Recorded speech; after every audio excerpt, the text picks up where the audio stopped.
各位弟兄姐妹，大家早安，大家平安。我们今天要来进入《使徒行传》第24天的共读。今天早上要请立柱长老来带领我们大家做开始的祷告。亲爱的主上帝，你是昔在、今在、永在的神，你有权柄、能力，你有信实、智慧、荣耀。我们尊崇你，我们敬拜你。愿神亲自彰显荣耀，在新的一天开始，在每一个弟兄姐妹的口中、心中，让我们因着神活出心口合一的生命，献上我们的赞美、祷告、侍奉耶稣基督恩典的名。阿们。阿们。谢谢。我们昨天从15章耶路撒冷会议之后一路到16章，保罗和巴拿巴开始第二次的布道旅行。那虽然两个人为了约翰马可分道扬镳，但是在教会历史上来看，是整个圣经的脉络来看，这样的分开也并非坏事。那也因为人员的短缺，提摩太也加入了宣教，也成为后来保罗很重要的同工。那我们也看见圣灵和耶稣的灵，那用禁止或是用不许的方式来帮助这个传福音的人来传福音，来明白上帝的旨意。那到了腓立比的城外的河边，有一群妇女，特别是吕底亚他从祷告的群体经过主的开导，明白神的话，也成为建立欧洲第一个教会。那么今天要继续来看保罗第二次布道旅行在腓立比所发生的事情。那这是保罗第二次宣教旅程的路线。那从安提阿经过叙利亚，来到了特庇路斯的以哥念，然后再到比西底的安提阿，本来要往北庇推尼，但是上帝不允许，就让他们一路向西来到了特罗亚，看见了异象，就搭船往马其顿，在萨摩特拉有停留，然后又到了这个登陆的是尼亚波利，那接着来到的是腓立比。好，那接下来是一路要沿着希腊半岛到哥林多，然后再回来经过以弗所，回到耶路撒冷。好，那我们也可以看到同行的人，从保罗一开始是保罗希拉，后来提摩太的加入，那再后来从特罗亚开始，路加就加入，经过了色雷斯、马其顿省，那这是路加的加入。那也看到这些宣教的工作和宣教的果效，那也有遭受迫害，特别是在腓立比以及帖撒罗尼迦受到的迫害最多。那还有到哥林多。那我们从刚才这个路线来看，就是从安提阿开始，经过了叙利亚，然后一路往大树，然后特庇路斯德以哥念。那在路斯德的时候，有提摩太加入了团队。那再到以哥念的地方也都称赞路斯德。那他们又经过了加拉太和佛吕加的一带，那可能是南加拉太，然后往特罗亚去。那特罗亚看见的异象就到腓立比来。好，那我们来读今天的这段经文。好，那先请立柱长老带我们来读16章16节到24节。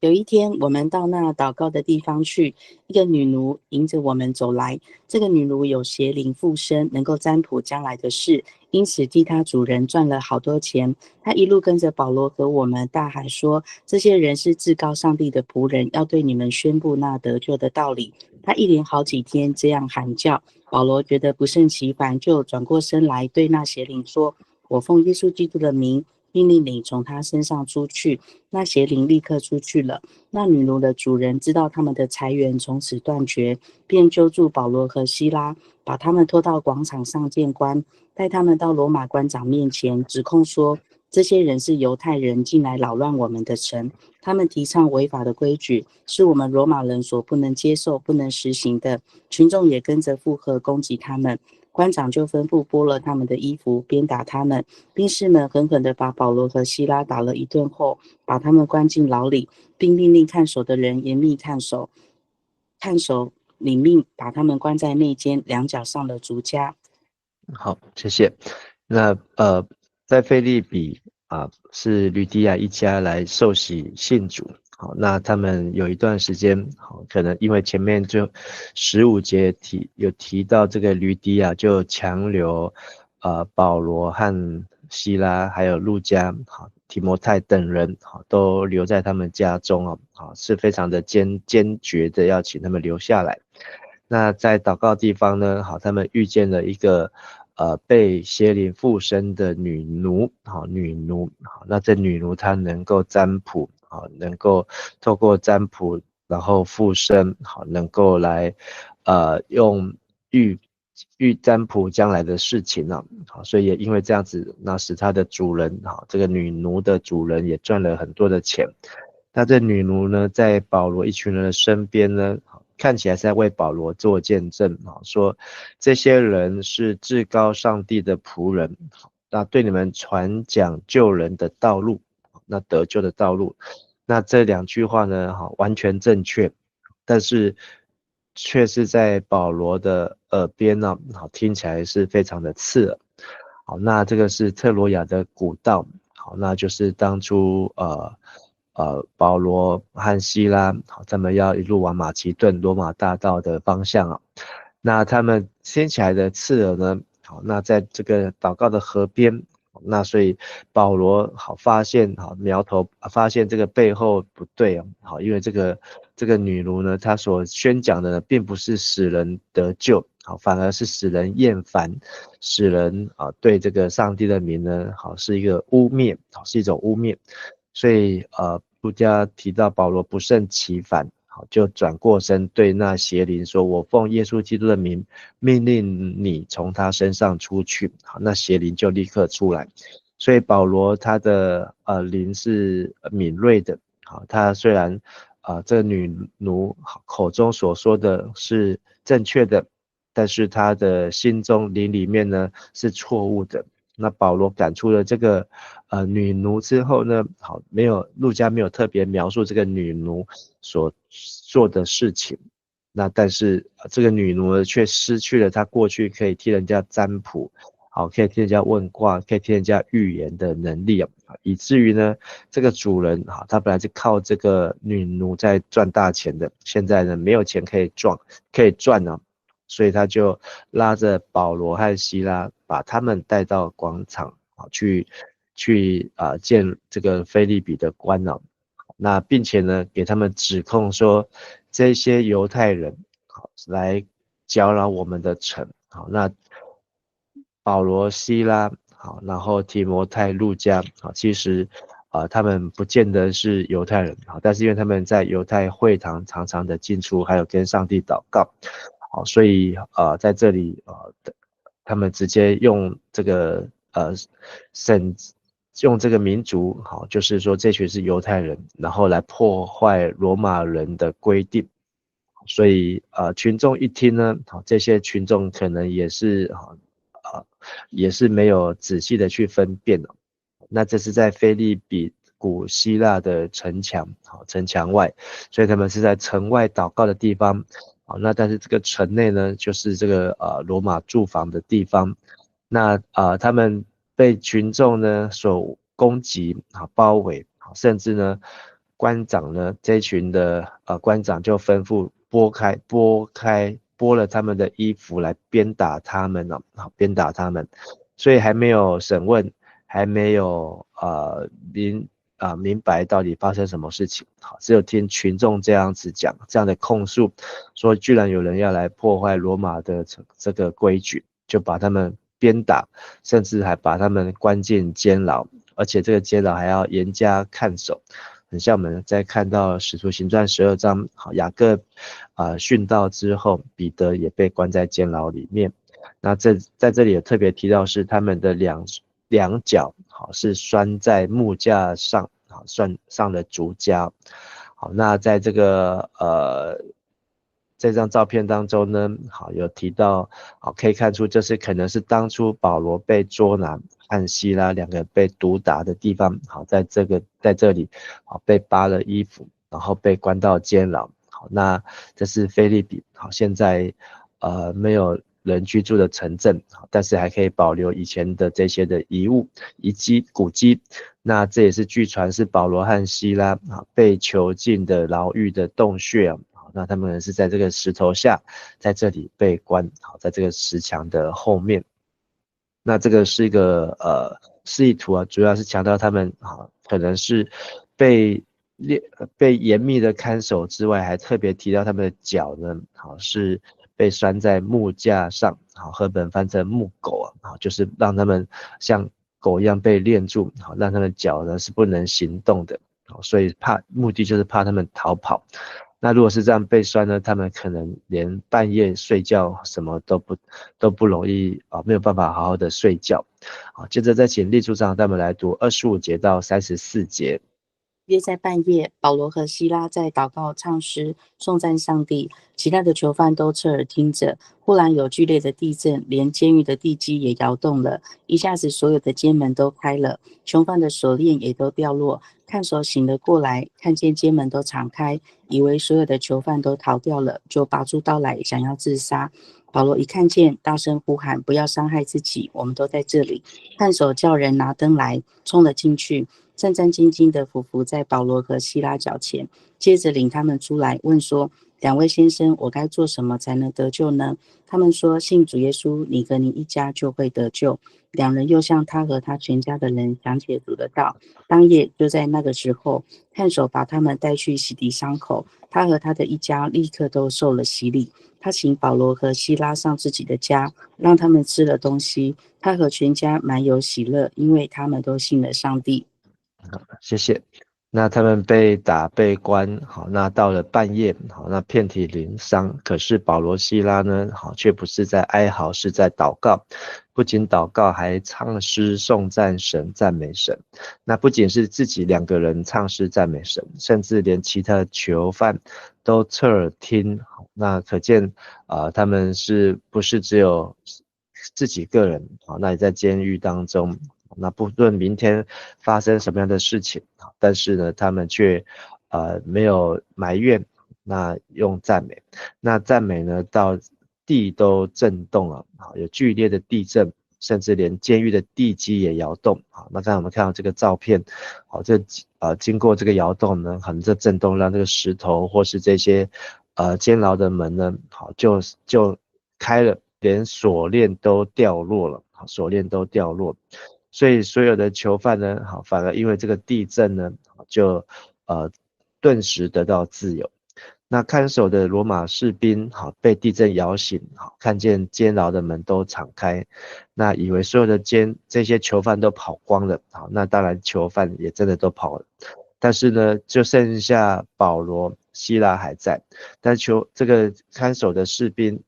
和本翻成狱卒监狱的这个狱卒。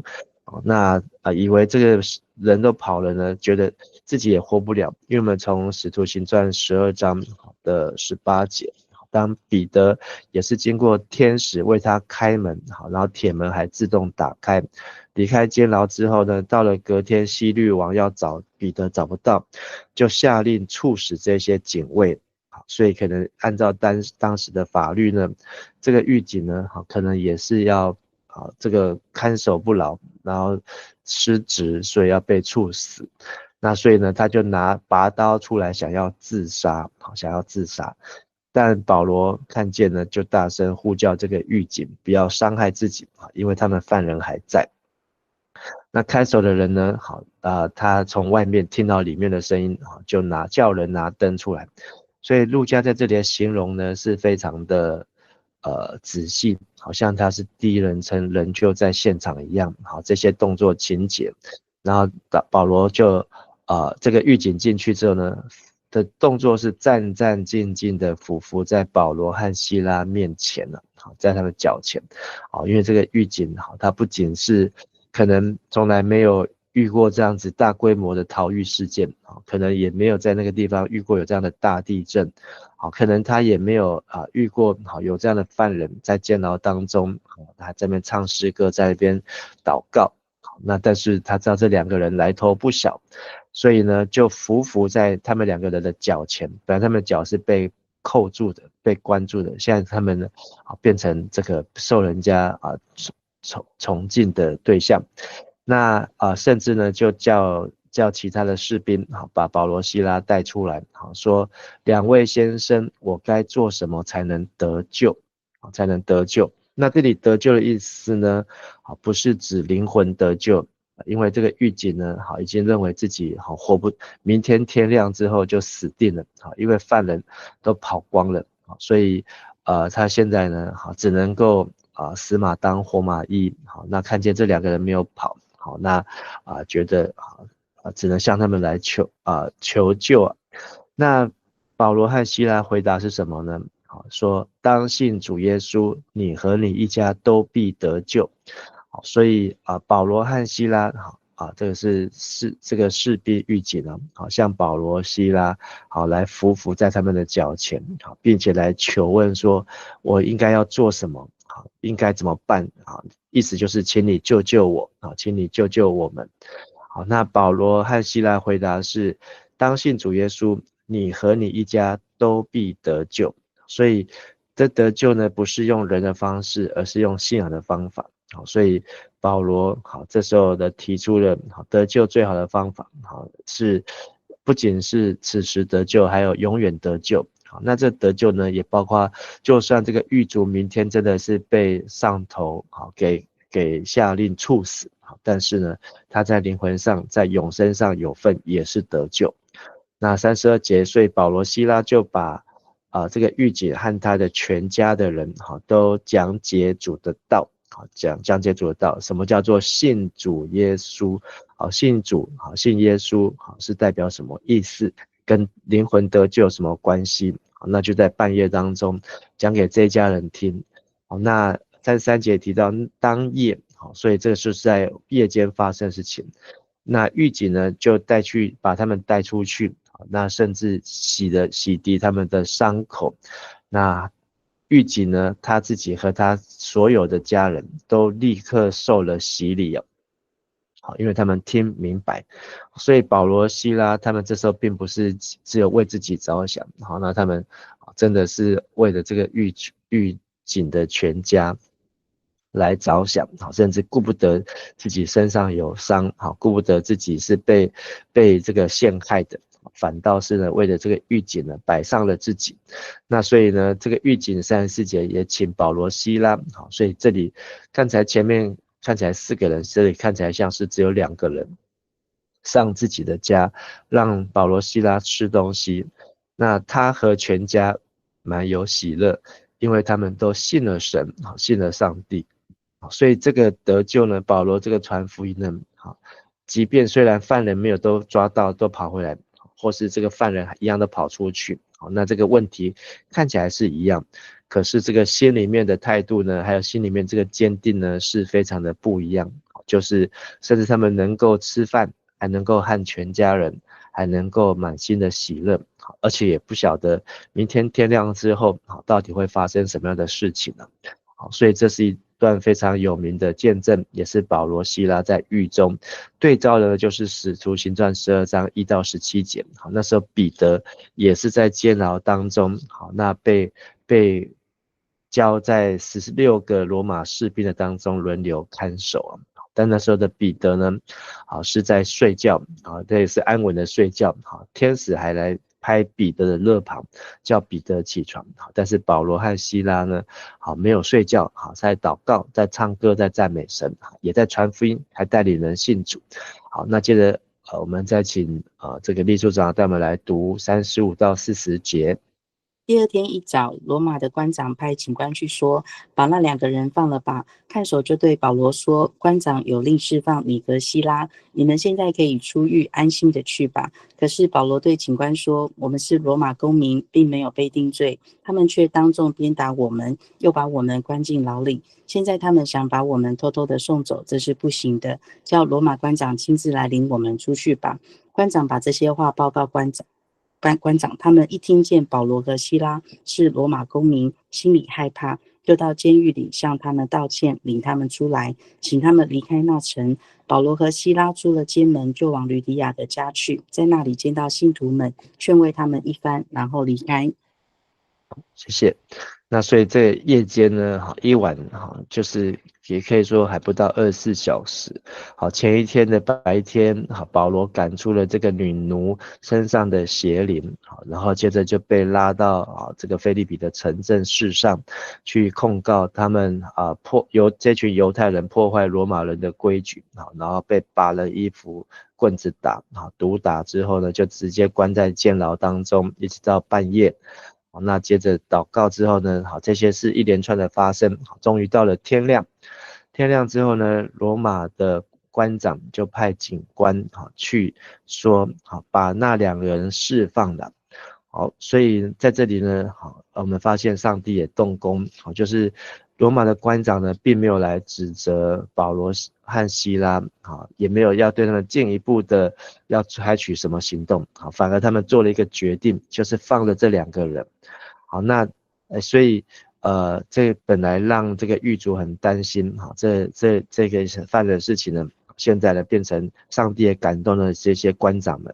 那狱警呢，就来转告保罗，说，现在我们的长官叫我们来说要放你们出去，你们可以平平安安的去吧，你们可以平平安安的去。可是呢，这时候呢，保罗却有不一样的策略，因为这时候保罗可以发声，这时候保罗可以说话。他说什么呢？我们是罗马公民，而且还没有经过审问，没有定罪，他们就动私刑，就在公众面前剥我们的衣服，又打我们，还把我们关起来。现在呢，又要私下偷偷的把我们送走。所以保罗很清楚，这个问题是不对的。那前一天保罗他们被打的时候，保罗有没有去为自己申诉呢？为自己辩护呢？不晓得有没有。但是这时候保罗呢，他这时候才特别的搬出他的身份了。那这个是不是造成狱警的为难？那我想差役他就是负责传话。好，那所以保罗在这里做的目的呢，一方面他可能是为自己在坚持，就是对与错。好，那他是无辜，没有这群人控告的事情，他只不过赶出这个女奴身上的邪灵，但是现在这个女奴的主人呢，却怂恿教唆，然后把他们控告诬告，就要他们的命。现在呢，保罗却反过来搬出他的身份，一方面是为自己坚持，一方面可能保罗也看见这个城里面的罗马律法、罗马行政呢的系统有问题，就是他们会动用私刑。那可能虽然圣经没有写好，但是我们可能可以去揣摩一下，就是这里有一群腓立比的教会，所以为什么这一群妇人要到城外的河边祷告的地方，可能他们没有办法在城里面公开的祷告，或是他们可能在城里面容易遭受人家异样的眼光迫害或歧视。所以保罗在这边提出，就是要这些官长们出面自己来领他们出去。所以这些官长们到底吃不吃保罗这一套呢？那这在当时罗马的公民呢，他们的身份是有阶级的，但是每个罗马公民呢，他们都在这个罗马的共和当中呢，接受公民大会的看管。所以罗马公民只要是罗马政府所承认的罗马公民呢，都能够享受有基本的人权自由权。好，还有他们的法律的保护的权利啊。好，那但是这时候保罗就搬出，他们那时候可能没有身份证啊，没有护照哈，没有什么 ID 的辨识，好，但是保罗只是说他是罗马公民。好，意思就是说，在罗马的律法当中、造册当中，好，可以查得到他的名字，好，可以查得到他的父母亲，好，家人，好，那他就是罗马人，好，那所以这时候官长呢，果然他们就出现了，好，就赶快来到狱中啊，所以这个狱警，好，警官把这些话呢就报告给官长，好，那他们一听见，哇，居然是罗马公民，完蛋了。好，那他们因为在这个事件以前，好，历史学家考察，就是在主前的70年左右，好，就曾经有一个地方的省长，好，他因为把一个罗马公民钉在十字架上，好，结果连这个罗马省长后来都被判罗马法律判刑，好，要处死，好，所以这个罗马人是非常的守法，好，非常的看重这个法律。所以他们非常的紧张，就来到狱里向他们道歉了。所以他们真的是有出面，那还把他们请出来，好，请他们离开，好言好话，好劝送他们离开，好，因为他们知道这些人是惹不起的。好，那但是保罗出了监门呢，好，先去吕底亚的家，可能他也是要向这群罗马的官长们，好来指示，好，就是这里有一群一群人，好，那希望这个罗马官长呢，好，也能够看重这一群人。那在吕底亚家呢，在那边见到信徒弟兄姐妹，好，就劝慰他们，然后才被送离开啊。好，那所以这是腓立比的第一间教会发生的事情，我们看到是吕底亚信主，好，那因为他卖紫色的布匹，所以他可能是一个比较有经济能力，然后他还可以供应保罗一家用他的家来供应保罗一行人好的福音事工。那接着我们看到在这个祷告地方附近有一个女奴，好，这是低层社会低层的人，好，但是他也被神所触摸，好，来赶出他身上的邪灵。那我们看到在这个罗马的行政体系当中的公务人员就是这个狱警，他和他的一家呢，好，也信主，好，所以在腓立比这个地方，我们可以看到这个社会当中的上层、中层、下层的不同的人，都因着保罗、希拉、提摩太、路加等等的来到，把福音也带来，好，让这里的城里面呢，好，有了很大的转变。那么可以从腓立比书，好，后来保罗被关在罗马监狱当中所写给腓立比教会的书信呢，好的前面的开头，好，来思想一下这个腓立比教会的特色是什么。保罗说，每逢想到你们，就感谢我的神，每次为你们祷告都怀着喜乐的心，因为从开始的那一天到现在，好，开始就是指保罗来到腓立比那一天，一直到保罗第一次、第二次、第三次，甚至已经来到罗马的监狱，到现在4次的布道旅行，你们在传福音的工作上一直都协助我。好，那这个呢，虽然没有直接指名道姓，好，但是这个教会开始的元老，好，吕底亚，可能扮演非常重要的角色。而且保罗说，我深信那位在你们当中开始这美好工作的神，一定会继续这个协助传福音的工作，在耶稣基督再来的日子来完成传福音的使命。你们大家常在我心里，我想念你们大家是当然，因为无论我现在在狱中，或是从前自由在为福音辩护和作证的时候，你们大家都分享了上帝所赐给我的特权。好，所以保罗说他能够到处传福音，真的是还是腓立比教会的弟兄姐妹们所给予他的协助和帮助。上帝知道我用基督耶稣的爱心深切想念你们，这话是实在。我为你们为腓立比教会祷告的，这是保罗为这个教会祷告。你们的爱心会不断的跟真知识和判断力一起增进，使你们能够选择那最好，这样在基督再来日子，你们会纯洁无可指责，你们的生活会充满着凭借耶稣基督才能有的仁义果子，来荣耀赞美神。所以保罗祈祷的是每一个教会都要更加的认识真理，认识神，而不是靠着神机骑士，不是只有盲目的传福音，而是能够预备精心等候耶稣基督再来的日子。那我们今天这段经文里面呢，看见祷告的地方，好，在腓立比的城外，好，那有一群妇人，好，那他们是热心的祷告，好，来寻求神，好，但是也有女奴，好，在那边好被控制，那是因为这一群主人呢，想要用法术，想要发大财。那同样都在跟随上帝的仆人，比如说吕底亚他们成为门徒信徒，可是呢，这个使女呢，被鬼附的这个使女呢，也跟在保罗、希拉的身旁，却是借着邪灵在污蔑神的名，虽然口